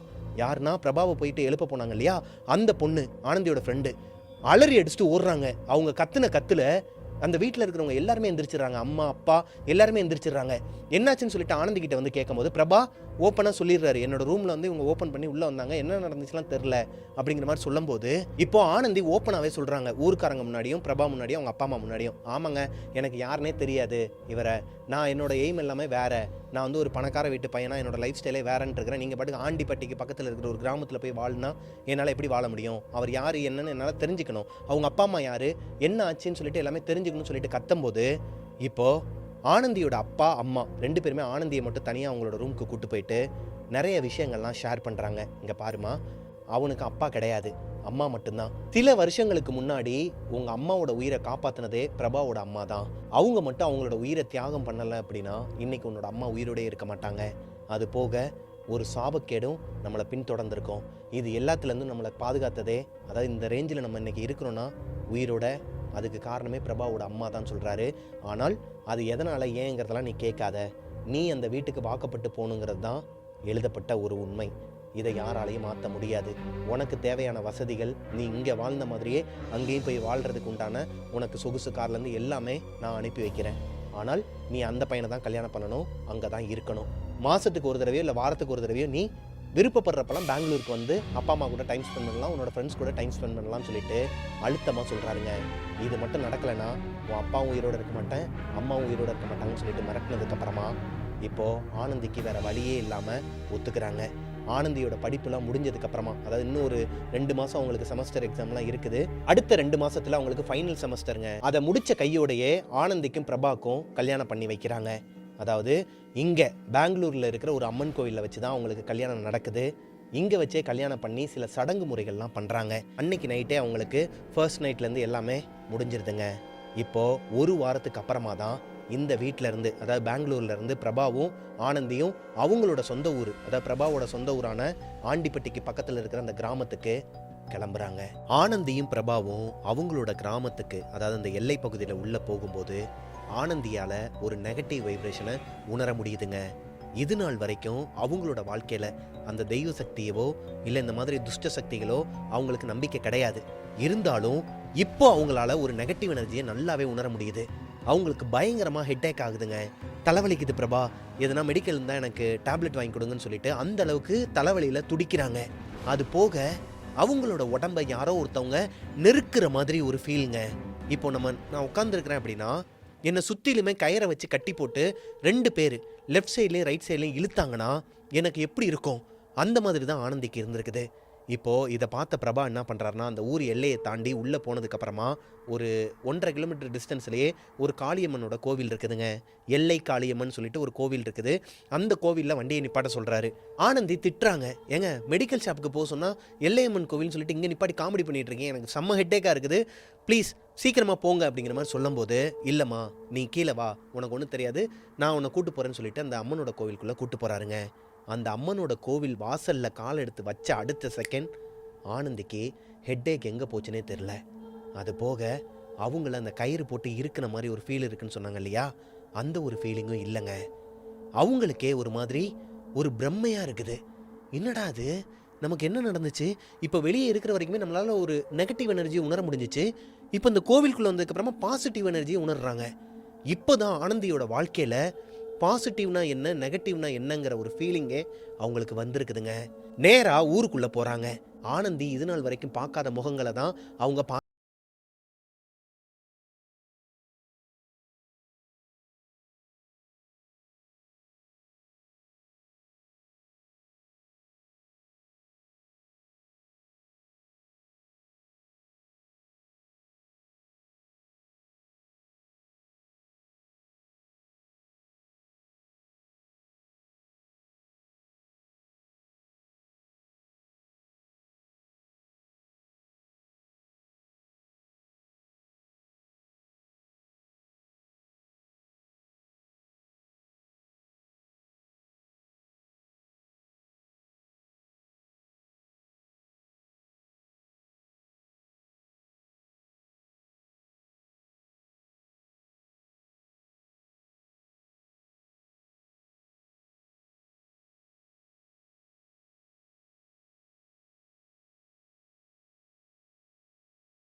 அந்த வேலையாட்கள்லாம் நின்றுட்டு இருக்கிறாங்க இல்லையா வெளியே, அவங்கள ஒருத்தரோட தலையில மேல இருக்கிற அந்த இளநியோட கொத்தா ஒரு இளநி வந்து மொத்தமா ஒரு 5-6 இளநி சேர்ந்து அவரோட தலையில விழுந்து ஸ்பாட் அவுட்டுங்க. அதே நேரத்துல இவங்களை ஆர்த்தி எடுத்துட்டு வெளியே கொண்டு போயிட்டு முக்குல அந்த தண்ணியை ஊத்த போவாங்க இல்லையா, அவங்கள பிரேக் பிடிக்காத ஒரு தண்ணி லாரி ஒன்று அடிச்சு வீட்டோட கேட்ல வந்து அந்த அம்மா இடிச்சு ஃபுல்லாவே ரத்தமா இருக்குதுங்க. அவங்களோட வாசல்லையே ரத்தம், அந்த அம்மா நசுங்கி போய் ஒரு மாதிரி குடல்லாம் பிதுங்கி போய் கிடக்குறாங்க. இவங்களுக்கு ஒரு மாதிரி தூக்கி போடுதுங்க ஆனந்திக்கு. என்னடா அது, வீட்டுக்குள்ள கால் எடுத்து வச்சு வலது கால் எடுத்து வச்சு ஒரு ஃப்ராக்ஷன் ஆஃப் த செகண்ட்ல 2 உயிர் கண்ணுக்கு முன்னாடி போகுது. ஆனால் அந்த வீட்டில் இருக்கிறவங்க யாருமே இதை பெருசா எடுத்துக்காம, மா நீங்க உள்ள போங்கம்மா நாங்க பாத்துக்கிறோம் அப்படிங்கிற மாதிரி சிரிச்சுக்கிட்டே சொல்றாங்க. பிரபாவை ஆனந்தி ஒரு மாதிரி பயத்தோட பாக்குறாங்க. ஏங்க 2 பேர் இறந்துருக்குறாங்க, உங்களோட வேலையாட்கள் தானே, வீட்டுக்குள்ளே போங்கன்னு சொல்கிறாங்க. அதான் அவங்க சொல்கிறாங்களம்மா பெரியவங்க, வா வீட்டுக்குள்ளே போகலான்னு சொல்லிட்டு அவரும் கூப்பிட்டு போகிறாருங்க. ஆனந்திக்கு இப்போ தான் இந்த ஊரோட ஹீட் என்னங்கிறதே தெரியுது. ஏதோ ஒன்று இந்த ஊரில் தப்பாக இருக்கு. அப்பாவே இந்த ஊருக்கு தன்னை அனுப்பியிருக்கிறாருன்னா இவ்வளோ ஆபத்து இருக்குன்னு தெரிஞ்சு அனுப்பியிருப்பாரா? அப்போ அப்பா நம்மளை இந்த மாதிரி ஊர்ல கட்டி கொடுத்து நம்மளை சாவடிக்க பாக்குறாரா? ஒரு மாதிரி கொலை நடுங்கி போய் உள்ள போய் உட்கார்றாங்க. அவங்களுக்கு வீட்டுல பால்லாம் போட்டு குடிக்கிறாங்க. ஆனந்திக்கு கையில நடுக்கம் கொடுக்குதுங்க. அந்த டம்ளர்ல இருக்க பாலை குடிக்கலாமா வேணாமா, விஷம் கலந்துருப்பாங்களா, யார் இவனுங்களாம், எதுக்கு நம்மளை இங்க கூட்டு வந்துருக்கானுங்க, பெத்தவனுங்களே நம்மளை இங்க அனுப்பியிருக்கிறானுங்கன்னா ஒருவேளை நம்ம அடாப்டட் சைல்டா, அப்படி ஏகப்பட்ட விஷயங்கள் அவங்களோட மண்டைக்குள்ள ஓடிக்கிட்டே இருக்குதுங்க. ஆனால் பிரபா நார்மலாக பிஹேவ் பண்ணுறாரு. வெளியே அடிபட்டு இறந்தவங்களையும் அந்த தேங்காய் விழுந்து இறந்தவரையும் கிளியர் பண்ணிட்டாங்க. அந்த இடத்தையே ஒரு மாதிரி வாஷ்லாம் பண்ணிட்டாங்க. இது எல்லாமே ஆனந்தியோட மைண்டில் போய் உட்காந்துக்கிட்டு நைட்டு முழுக்க அவங்களுக்கு தூக்கமே வரலங்க. அன்னைக்கு நைட்டு ஒரு 12லேருந்து 12:30 மணி இருக்குங்க. ஆனந்தி அவங்களோட ரூமில் படுத்து தூங்கிட்டு இருக்கிறாங்க பிரபா கூட. திடீர்னு அவங்களுக்கு ஒரு டிஸ்டர்பன்ஸுங்க. காலையில் நடந்த அந்த விஷுவல்ஸ் எல்லாமே அவங்க கண்ணு முன்னாடி வருது. அந்த அம்மா குடல் பிதுங்கி ரத்தம் வெளியே வந்ததெல்லாம் இவங்களுக்கு கண்ணு முன்னாடி வந்து பதறி அடித்து எந்திரிக்கிறாங்க. முகமெல்லாம் வேர்த்து குட்டி எந்திரிச்சு பார்க்கும்போது பக்கத்தில் அவங்களோட ஹஸ்பண்ட் பிரபா இல்லைங்க. டைம் பார்க்குறாங்க, 12:45 ஆகுது. 12:45க்கு பிரபாவுக்கு என்ன வேலை வெளியே? பக்கத்தில் தானே படுத்திருந்தாருன்னு சொல்லிட்டு எந்திரிச்சு தேட ஆரம்பிக்கிறாங்க. பிரபா மேலே இருக்கிற அந்த ஃப்ளோரில் இல்லைங்க. ஆனால் அவங்களோட வீட்டுக்கு பின்புறத்தில் ஒரு கிணறு இருக்குன்னு சொன்னேன் இல்லையா, அங்கே இந்த பாத்திரம் கழுவுறது அப்புறம் நிறைய ஸ்பேஸ்லாம் இருக்குன்னு சொன்னேன் இல்லையா, அங்கேருந்து நிறைய மந்திரங்களை உச்சரிக்கிற மாதிரியும் நெருப்பில் எதையோ போட்டு எரிக்கிற மாதிரியான சத்தங்களும் பயங்கரமாக கேட்குதுங்க அந்த நைட் நேரம் மயான அமைதியில். இப்போ வேமா ஓடி போயிட்டு அவங்களோட ரூமில் இருக்கிற ஜன்னலை ஓப்பன் பண்ணி பார்த்தா பின்னாடி ஒரு யாகம் நடந்துக்கிட்டு இருக்குது. பிரபா அங்கே அந்த யாகத்தில் மெயினான ஆளாக உட்காந்துருக்கிறாரு. மற்றவங்க எல்லாருமே மேலே சட்டை போடாமல் ஏதோ ஒரு விஷயத்த நிறைய பொம்மைகள் கருப்பு கலரில் நிறைய இந்த துணிகள் அது இதுன்னு சொல்லிட்டு வச்சுக்கிட்டு மாசமாக இருக்கிற மாதிரி ஒரு பொம்மையெல்லாம் வச்சு ஏதோ ஒரு சடங்கு முறையை பண்ணிக்கிட்டு இருக்கிறாங்க. இதை பார்த்த ஆனந்திக்கு கன்ஃபார்மே பண்ணிடுறாங்க, இவன் கண்டிப்பாக இந்த சாத்தானிக்கு, அதாவது இந்த சாத்தான்களை வழிபடுற ஒரு கும்பல் தான் இவனுங்க. நம்ம அப்பா கிட்ட நம்மளை வந்து வளர்க்குறதுக்கு சின்ன வயசுலேயே கொடுத்துருக்குறானுங்க. இப்போ நம்மளோட உயிரை எடுக்கிறதுக்காக தான் இங்கே கூட்டு வந்துருக்குறாங்கிற பட்சத்தில் அங்கேருந்து ஓடுறதுக்கு ட்ரை பண்ணுறாங்க. ஓடிக்கிட்டு இருக்கும்போது கால் தடிக்கு கீழே விழுந்துடுறாங்க. அதாவது அந்த ரூம்குள்ளேயே கால் தடிக்கு கீழே விழுந்து மயக்கமாயிடுறாங்க. அவங்க கண்முழிச்சு பார்க்கும்போது அவங்க பெட்ரூமில் இருக்கிற அந்த பெட்டு மேலே தான் படுத்துருக்குறாங்க ஆனந்தி. பக்கத்துலேயே அந்த ஊரை சேர்ந்த மருத்துவச்சி அம்மா ஒருத்தவங்க, எல்லாம் நல்ல விஷயந்தான் தாயி, நீ வந்து முழுகாமல் இருக்க அப்படிங்கிற மாதிரி சொல்கிறாங்க. ஆனந்திக்கு புரியலை, முழுகாமல் இருக்கிறங்க மீன்ஸ் அப்படிங்கும்போது பிரபா சொல்கிறாரு, நீ மாசமாக இருக்கிற, நான் அப்பாவாயிட்டேன் அப்படிங்கிற மாதிரி சிரிச்சுக்கிட்டே சொல்கிறாரு. இன்னும் பயம் கொடுக்குதுங்க. ஏன்னா கல்யாணமாகி 3 மாதத்துக்கு அப்புறமா தான் இவங்களோட ஊருக்கே வந்திருக்கிறாங்கன்னா எதை கணக்கு பண்ணி இவங்க கூப்பிட்டு வந்திருக்கிறாங்க? அந்த பொண்ணு கரெக்டாக இங்கே வந்தோடனே மாசமாயிருவா, அவளை வந்து நம்ம வந்து நரபலி கொடுத்தோன்னா இவங்களுக்குலாம் சக்தி வந்துடும் சொல்லிட்டு தான் கூப்பிட்டு வந்திருக்கிறாங்களா? ஆனந்திக்கு ஒரு மாதிரி கொலை நடுங்குதுங்க. இப்போது மாசமாக இருக்கிற பிள்ளை எது கேட்டாலும் வாங்கி கொடுக்கணும்ப்பா, அவளை நல்லா பார்த்துக்க, அவள் என்ன கேட்குறாளோ அதை செஞ்சு கொடுன்னு சொல்லிட்டு அந்த அம்மா சொன்ன வார்த்தை ஆனந்திக்கு ஒரு மாதிரி கோல்டன் வேர்ட்ஸாக இருக்குது. உனக்கு என்ன வேணும்னு சொல்லிட்டு கேட்கும்போது ஊர்லேருந்து என்னோடய ஃப்ரெண்ட்ஸ் 2 பேரையும் இங்கே வர வைக்கணும், அவங்கக்கிட்ட அதாவது அவங்க என் கூடயே இருக்கணும் அப்படிங்கிற மாதிரி கேட்குறாங்க. இப்போ பிரபாவால் மறுக்க முடியலைங்க. பிரபா ஊரில் இருக்கிற ஆனந்தியோட ஃப்ரெண்ட்ஸ் 2 பேரை இந்த வீட்டுக்கு வர வைக்கிறாரு. இப்போது நல்ல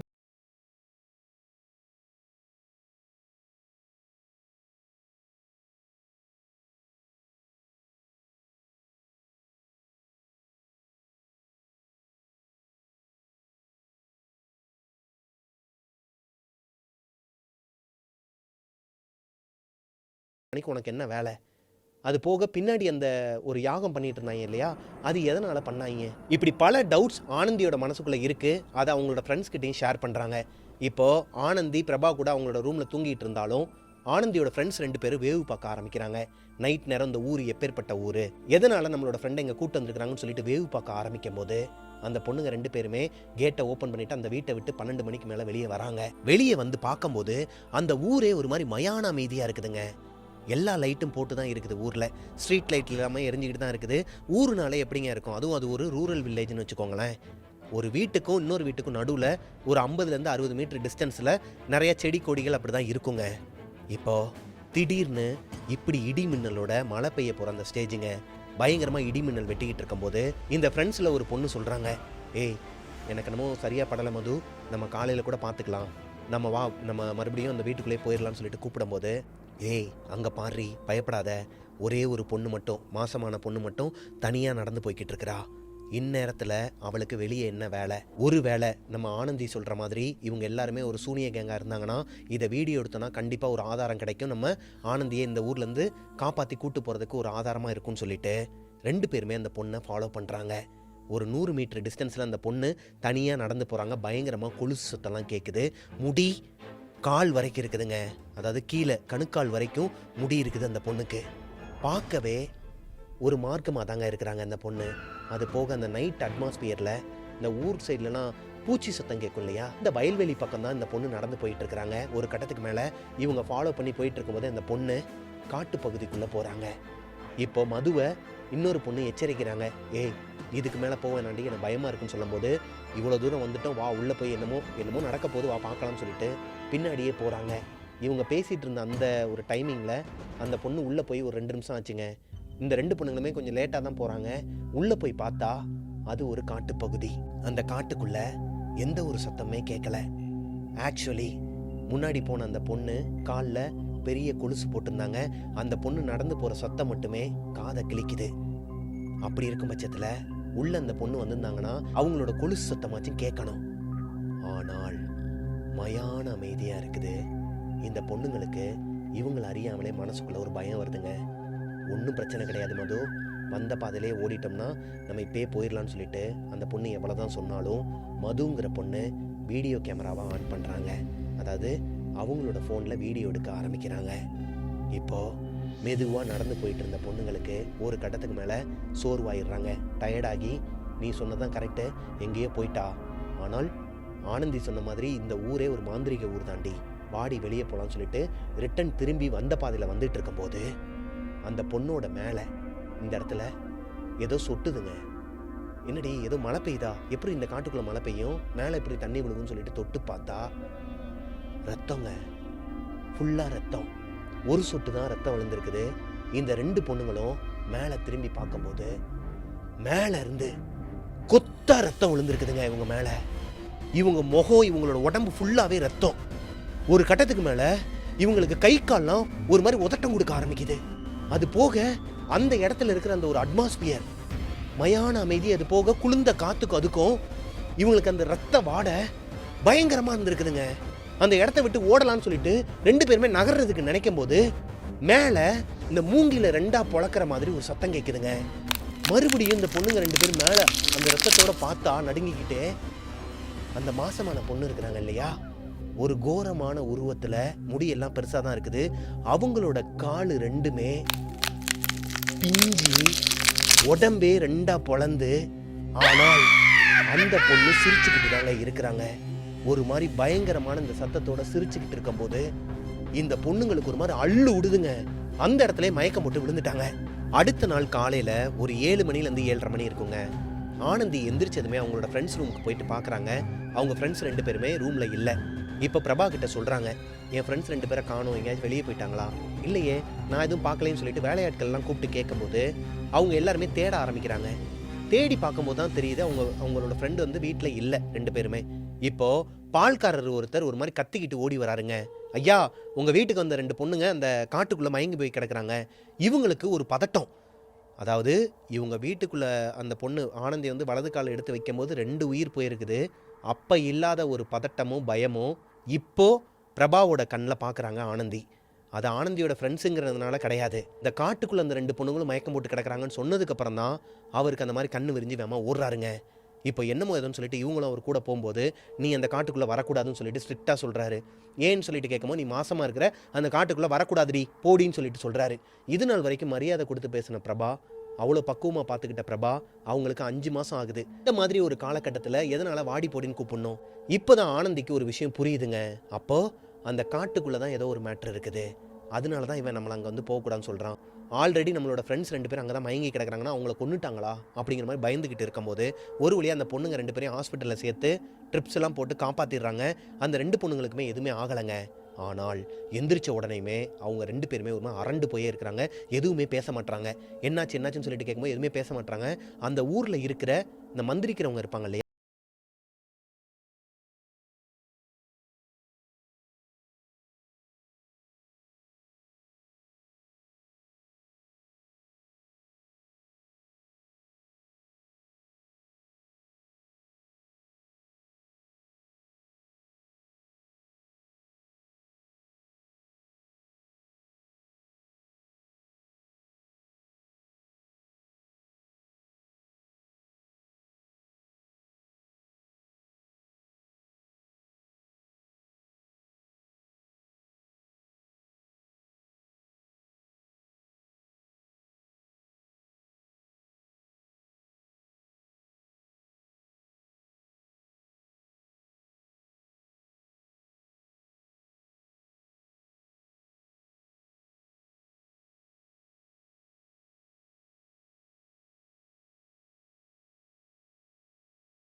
கத்துறாங்க. இப்போதான் பிரபா வேற வழியே இல்லாம அவங்க கிட்ட நடந்த விஷயத்தெல்லாம் சொல்ல வேண்டிய ஒரு சூழ்நிலை வருது. ரூமுக்கு கூட்டு போயிட்டு உட்கார வச்சு சொல்றாருங்க. ஆக்சுவலி ஸ்டார்டிங்கில் பார்த்த மாதிரி 1985 2 பொண்ணுங்க, மலர், கயல். இவங்க 2 பேருமே மாசமாக தான் இருந்தாங்க. 2 பேரும் இந்த காட்டுக்குள்ளே வந்தாங்கன்னு சொல்லிட்டு ஒரு விஷயம் பார்த்துருந்தோம் இல்லையா? அந்த மலருங்கிறவங்களோட பொண்ணு தான் இந்த ஆனந்தி. கயலோட மகன் தான் இந்த பிரபாகரன். ஆக்சுவலி அன்னைக்கு என்ன நடந்துச்சு அப்படின்னா, அந்த சாமியாரும் அவர் கூட வந்த அந்த பொண்ணும் அஸ்ஸாம்லேருந்து வந்திருக்கிறாங்க. இந்த பாட்டில், அதாவது அவர் கொண்டு வந்த அந்த பானையில் அவர் அடைச்சி வச்சிருந்தது ஜோக்கினிங்கிற ஒரு ஆத்மா. இந்த ஜோக்கினிங்கிற ஆத்மா அஸ்ஸாமில் இருக்கிற பயங்கரமான 10 பேய் வகைகளில் ஒன்று. பண்டைய காலத்தில் சொல்லப்படுற பயங்கரமான ஒரு மோகினி. மோகினி வேற, ஜோக்கினி வேற. உங்களுக்கு புரியுற மாதிரி நான் சொல்கிறேன். அந்த ஜோக்கினியோட கேரக்டர் என்னன்னு பார்த்தீங்கன்னா, மாசமான பொண்ணுங்களை டார்கெட் வச்சு அவங்களோட வயிற்றில் இருக்கிற அந்த குழந்தைங்களெல்லாம் பச்சையாக எடுத்து சாப்பிட்றதாங்க. அது போக காட்டு பகுதிகள்லையும் எந்த ஒரு மெயின்டெனன்ஸுமே இல்லாமல் ஒரு பங்களா பூட்டி கிடக்குதுன்னா அந்த இடத்துலையும் மலைப்பகுதிகள்லையும் வாழக்கூடியது தான் இந்த ஜோக்கினிங்கிற ஒரு பேய் வகைங்க. இந்த பேய் வகையை அஸ்ஸாமை சேர்ந்த ஒரு பெரிய மந்திரவாதி ஒரு குடுவையில் அடைச்சிட்டு அங்கே அவரோட குடும்பத்தில் நடந்த ஒரு கெட்ட விஷயத்தின் காரணமாக, அதாவது அவங்க வீட்டில் இருக்கிறவங்க எல்லாருமே இறந்துட்டாங்க, அந்த பொண்ணோட உடம்புக்குள்ள தான் அந்த ஆத்மா இருந்திருக்குது. அதை பிடிச்சிட்டு அந்த பொண்ணையும் காப்பாற்றுறதுக்காக இவங்க ஊருக்கு பக்கத்தில் இருக்கிற, அதாவது கேரளாவுக்கும் தமிழ்நாட்டுக்கும் பார்டரில் ஒரு சிவன் கோவில் இருக்குமாங்க. அந்த பார்டரில் அந்த ஜோக்கினியை கொண்டு போயிட்டு ஓடுற நதியில் கரைக்கணும். அதுதான் அவரோட டார்கெட்டாக இருந்திருக்குது. அந்த டைமில் தான் பயங்கரமாக மழை பெஞ்சு, அதாவது 1985 அந்த சீனை தான் நம்ம ஸ்டார்டிங்கில் பார்த்தோங்க. இப்போது அந்த சாமியார் இறந்துட்டாரு. அந்த குடுவைக்குள்ளே இருக்கிற அந்த ஜோக்கினியும் இந்த கிராமத்தை ஆக்குபை பண்ணிட்டா. அது போக மலர், கயல் இவங்க 2 பேருமே அந்த இடத்துல வந்து மாட்டிக்கிட்டாங்க. கயல் அன்னைக்கு நைட்டு தூரத்தில் இருக்கிற ஒரு ருத்ராட்ச மாலையை கையில் எடுத்து பார்க்குறாங்க. அதை கையில் எடுத்ததுமே பயங்கரமாக ஒரு சத்தம் கேட்குதுங்க அம்பாஸ்டருக்குள்ளே இருந்து. இப்போது அந்த இறந்து போன பொண்ணு இருக்கிறாங்க இல்லையா, ஆல்ரெடி வயிற்ற கிழிச்சு குழந்தைய சாப்பிட்டாங்க இல்லையா, அந்த பொண்ணு அப்படியே எந்திரிச்சு நடந்து வராங்கங்க வெளியே. வயிறுலாம் கிழிஞ்சிருக்கு, பிளட்டாக இருக்குது, ஒரு மாதிரி பார்க்குறதுக்கே கொடூரமான ஒரு உருவம். எந்திரிச்சு வெளியே வரும்போது இவங்க கையில் இருக்கிற அந்த ருத்ராட்சியை பார்த்து அது பயப்படுது. ஆனால் பக்கத்தில் பிரசவ வழியில் துடிச்சிட்டு இருக்கிற மலரை அந்த உருவம் டார்கெட் பண்ணுதுங்க. இப்போ கயல் நினச்சிருந்தா அவங்க கையில் இருக்கிற அந்த ருத்ராட்ச மாலையோட அவங்களும் மாசமாக தான் இருக்கிறாங்க, 3.5 மாதம், அவங்களால எஸ்கேப் ஆகி போயிருக்க முடியுங்க. நம்மளை நம்பி ஒரு பொண்ணை ஒப்படைச்சிருக்கிறாங்க, அவன் உயிருக்கு நம்ம தான் பாதுகாப்பு கொடுக்கணுங்கிற பட்சத்தில் அவங்க கையில் இருந்த அந்த ருத்ராட்ச மாலையை தூக்கி மலர் மேலே போட்டுறாங்க.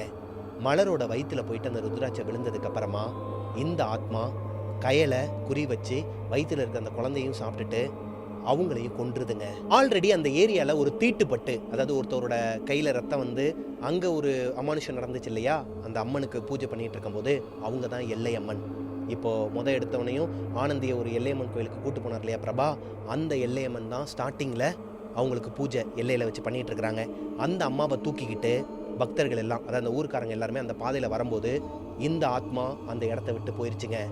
அப்போது மலர் பிரசவ வழியில் துடிச்சிக்கிட்டு இருக்கும்போது அங்கே இருந்த பெண்கள் எல்லாரும் நடு ரோட்டில் வச்சு அவங்களுக்கு பிரசவம் பார்த்து அந்த குழந்தைய காப்பாற்றுறாங்க, அவங்களையும் காப்பாற்றுறாங்க ஹாஸ்பிட்டல் கூட்டு போயிட்டு. இதுதான் ஸ்டார்டிங்கில் நடந்த ஒரு விஷயங்க. இறந்து போன கயல் இருக்கிறாங்க இல்லையா, அவங்களோட பையன்தான் பிரபாகரன். அவங்களோட ஹஸ்பண்ட் இறந்து 3 மாதம் தாங்க ஆகுது. அவங்களுக்கு ஒரு பையன் இருக்கிறான், அவங்க பேர் தான் பிரபாகரன். இந்த பையன் அன்னைக்கு அந்த கிராமத்தில் இருக்கிற அந்த எல்லையம்மன் கோயிலுக்கு தான் அந்த அம்மனை தூக்கிட்டு அங்கே அந்த திருவிழாவில் தான் இருந்திருக்கிறான்.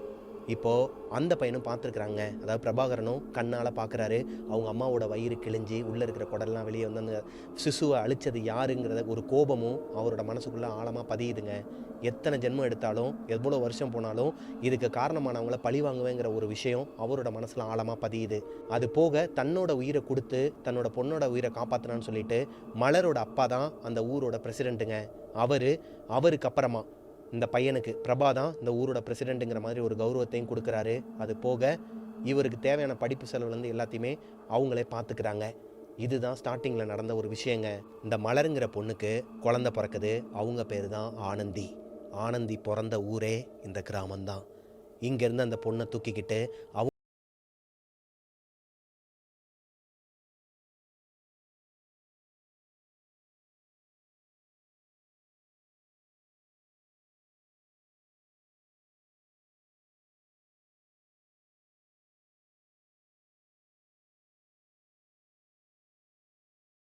பண்ணது யாருன்னு ரொம்பவே மண்டையை பிச்சுட்டு இருக்கும்போது தான் இவங்களோட இந்த சாமியாருங்கெல்லாம் வந்து ஆடிட்டு இருந்தாங்கன்னு சொன்னேன் இல்லையா, கருப்பு சாமியோட ஃபோட்டோ அருவாள்லாம் வச்சுருப்பாங்கன்னு சொன்னேன் இல்லையா, பூர்வீகமாக அவங்க கருப்பு சாமியை வழிபடுற ஒரு பூசாரிங்க.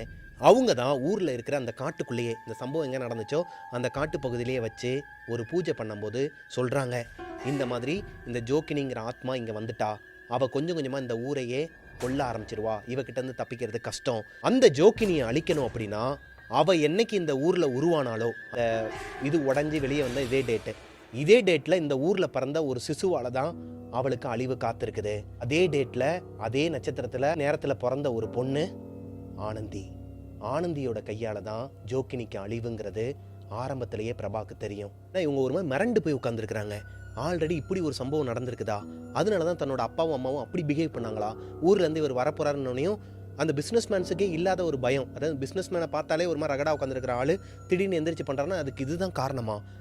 ஆனந்திக்கே ஒரு மாதிரி உடம்பு சிலுத்து போய் இப்போ ஒரு சந்தேகம் இருக்குதுங்க அவங்களுக்குள்ள. அது நான் வந்து மாசமாக இருக்கும்போது தான் அதை அழிக்க முடியுமா? நான் நார்மலாக அந்த ஊருக்கு வந்தப்போவே அதை அழிச்சிருக்கலாம்ல.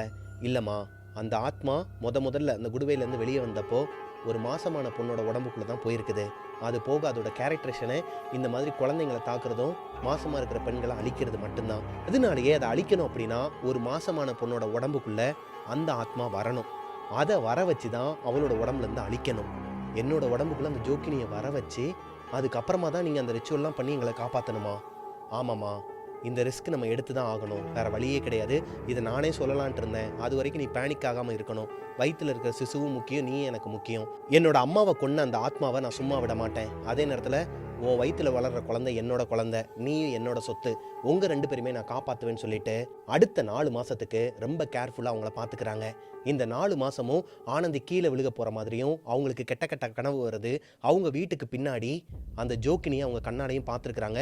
அவங்க தூங்கிட்டு இருக்கும்போது அவங்களோட ஃபேனுக்கு கீழே அந்த ஜோக்கினி தொங்கிக்கிட்டு இருக்கிற மாதிரியும் சிரிச்சுக்கிட்டு இருக்கிற மாதிரியும் அவங்கள வெளியே கூப்பிட்ற மாதிரியும் ஏகப்பட்ட பிரம்மைகள்லாம் வருதுங்க. இது எல்லாத்தையுமே கடவுள் சக்தியோட அவங்க கடக்குறாங்க. அவங்க எதிர்பார்த்த அந்த பௌர்ணமி வருதுங்க. அதாவது சித்ரா பௌர்ணமி. அந்த சித்ரா பௌர்ணமி அன்னைக்கு அவர் சொன்னார் இல்லையா, ஒரு காட்டுக்குள்ளே வச்சு தான் அந்த ரிச்சுவலை பண்ணணும்னு சொல்லிட்டு, அந்த இடத்துல வச்சு ஆனந்தியை உட்கார வச்சு இவங்க ரிச்சுவல் பண்ணிக்கிட்டு இருக்கும்போது நார்மலாக தாங்க போயிட்டு இருந்திருக்குது. திடீர்னு ஆனந்தியோட கண்ணு 2 மேலே போய் ஒரு மாதிரி அவங்களோட ஸ்பீச்சே வேற ஏதோ ஒரு லாங்குவேஜ். இங்கே இருக்கிற சாமியாருங்கள்லாம் பார்த்து ஒரு மாதிரி நக்கல் அடிக்க ஆரம்பிக்கிறாங்க. இப்போது அங்கே இருக்கிறவங்க எல்லாருமே மந்திரங்களை உச்சரிக்க ஒரு கட்டத்துக்கு மேலே அவங்களோட அந்த எல்லையம்மன் கோயிலில் இருக்கிற அந்த தீர்த்தத்தை எடுத்து அந்த பொண்ணு மேலே தெளிக்கும் போது அந்த பொண்ணுக்கு உடம்பெல்லாம் எரியிற மாதிரி இருக்குன்னு சொல்லிட்டு கத்த ஆரம்பிக்கிறா. இப்போதான் அந்த பொண்ணை 2 பேர் சேர்ந்து பிடிச்சிக்கிறாங்க. கிட்டத்தட்ட ஒரு அரை மணி நேரமாக போராடி அந்த பொண்ணோட உடம்புக்குள்ளே இருந்து அந்த ஆத்மாவை எடுக்கிறதுக்கு எவ்வளவோ ட்ரை பண்ணுறாங்க. எண்டிங் டைம் இருக்கும் இல்லையா, கரெக்டாக இன்னொரு ஒரு 10% மட்டும் அந்த பொண்ணோட உடம்புலேருந்து அந்த ஆத்மாவை எடுத்துடலாங்கிற அந்த டைமில் எல்லாரையுமே அடித்து போட்டு அந்த பொண்ணு அங்கேருந்து ஓடுறதுக்கு ட்ரை பண்ணுறாங்க. இன்க்ளூட் பிரபா முகம் எல்லாமே ஒரு மாதிரி உடச்சி ரத்தம்லாம் வந்து அவரால் எந்திரிக்கவே முடியாத ஒரு சூழ்நிலையில் யாருன்னே தெரியாத ஒரு சாமியாருங்க, பார்க்குறதுக்கே ஒரு துறவி மாதிரி இருக்கிறாரு. கழுத்து ஃபுல்லாகவே சிவன் மாலைகள்லாம் போட்டிருக்கிறாரு, ருத்ராட்ச மாலைலாம் போட்டிருக்கிறாருங்க. அவர் இந்த இடத்துக்கு வந்தது மட்டும் இல்லாமல் இந்த பொண்ணோட உடம்புல இருக்கிற அந்த ஆத்மாவையும் விரட்டுறாரு. அதாவது அந்த ஆத்மாவை எடுத்து ஸ்டார்டிங்கில் ஒருத்தர் வந்தார் இல்லையா, ஒரு மந்திரவாதி, அவர் கையில் வச்சிருந்த அதே குடுவையில் இவர் அடக்குறாருங்க. அடக்குனதுக்கு அப்புறமா அந்த இடத்துல ஒரு மாதிரி மயான அமைதி நிலவுது. அந்த தாத்தா யாருன்னே தெரியாது, அவர் அந்த இடத்த விட்டு மறைஞ்சிடுறாருங்க. இப்போ அங்கே இருக்கிற பூசாரிங்க எல்லாருமே மயக்கம் அடைஞ்சிருக்கிறாங்க. ஆல்மோஸ்ட் எல்லாருமே இறந்துட்டாங்க. ஆனந்தியை கூப்பிட்டுக்கிட்டு பிரபா மட்டும் அந்த காட்டிலேருந்து தனியாக வெளியே வரும்போது யாருன்னே தெரியல ஒருத்தவங்க காரில் வராங்க. இவங்க 2 பேருமே லிஃப்ட் கேட்குறாங்க. அவங்களோட வீட்டில் இறக்கி விட்டதுக்கு அப்புறமா அந்த கார் அங்கேருந்து மூவ் ஆகிடுதுங்க. கார்லேருந்து இறங்கினதுக்கு அப்புறமா தான் பிரபாவுக்கு ஒரு டவுட் வருதுங்க. ஏன்னா பதட்டத்தில் அவசரமாக வந்த காரில் பிடிச்சி பொண்டாட்டியை காப்பாற்றணுங்கிற பட்சத்தில் வீட்டுக்கு கூப்பிட்டு போயிட்டாரு. வீட்டிலேருந்து இறங்கினதுக்கு அப்புறமா தான் அந்த கார் வேகமாக மூவ் ஆகும்போது பார்க்குறாரு, யாருன்னே தெரியாத ஒரு சாமியார் ஒருத்தர் வந்தார் இல்லையா, அவர் தான் டிரைவராக இருக்கிறாருங்க அந்த காரில். இப்போது பிரபாவுக்கு ஒரு டவுட் வருது, யார் இந்த சாமியார், எங்கேருந்து வந்தார்? ஸ்டார்டிங்கில் நம்ம கேள்விப்பட்ட அந்த மாதிரியான ஒரு கதாபாத்திரமாக இருக்குதே, அதாவது ஸ்டார்டிங்கில் இறந்து போனவருக்கு ஒரு உருவம் இருக்கும் இல்லையா, அதே மாதிரியே ஒருத்தர் வந்திருக்கிறாருன்னா இது முடிஞ்சிருச்சா இல்லை இப்போ தான் ஆரம்பிக்குதாங்கிற ஒரு டவுட்டு பிரபாவுக்கு வருதுங்க. எது எப்படியோ இதுக்கு மேலே அந்த ஜோக்கினியோட தொல்லை இந்த ஊருக்கு இல்லைங்கிற மாதிரி ஆனந்தியை கூப்பிட்டுக்கிட்டு அவரோட வீட்டுக்குள்ளே போயிடுறாருங்க. இந்த சம்பவம் நடந்து அடுத்து ஒரு வாரத்தில் அந்த ஊர் நார்மல் ஸ்டேஜுக்கு வந்துடுதுங்க. இப்போது ஆனந்தியே அந்த ஊரை விட்டு போக மாட்றாங்க. அந்த ஊரோட அந்த கிராமத்தோட அட்மாஸ்பியர் அவங்களுக்கு பிடிச்சிருது. அங்கே இருக்கிற கண்ணுக்குட்டி ஆட்டுக்குட்டியோடலாம் பேச ஆரம்பிக்கிறாங்க, பழக ஆரம்பிக்கிறாங்க. அங்கே இருக்கிற மக்களோட அந்த பழகு முறையும் அவங்களுக்கு பிடிச்சி அவங்க அந்த ஊர்லேயே இருந்துடுறாங்க. மாதத்துக்கு ஒரு தடவை இல்லை வருஷத்துக்கு 2 தடவை மட்டும் பெங்களூருக்கு போகிறது, வெளியே போய் சுற்றி பார்க்குறதுன்னு சொல்லிட்டு அவங்களோட வாழ்க்கையை என்ஜாய் பண்ணுறாங்க. அவ்வளோதாங்க. இந்த ஸ்டோரி உங்களுக்கு பிடிச்சிருக்குன்னு நம்புகிறேன். அட்வென்ச்சரான என்னோட ஒரு ஓன் ஸ்டோரி தாங்க. அதனால தான் நான் ஸ்டார்டிங்லேயே சொல்லி ஆரம்பித்தேன், welcome to the world of ஜோக்கினி. இந்த ஜோக்கினியோட சாப்டர் இதோட க்ளோஸ் ஆகிடுச்சுங்க. Thank you so much.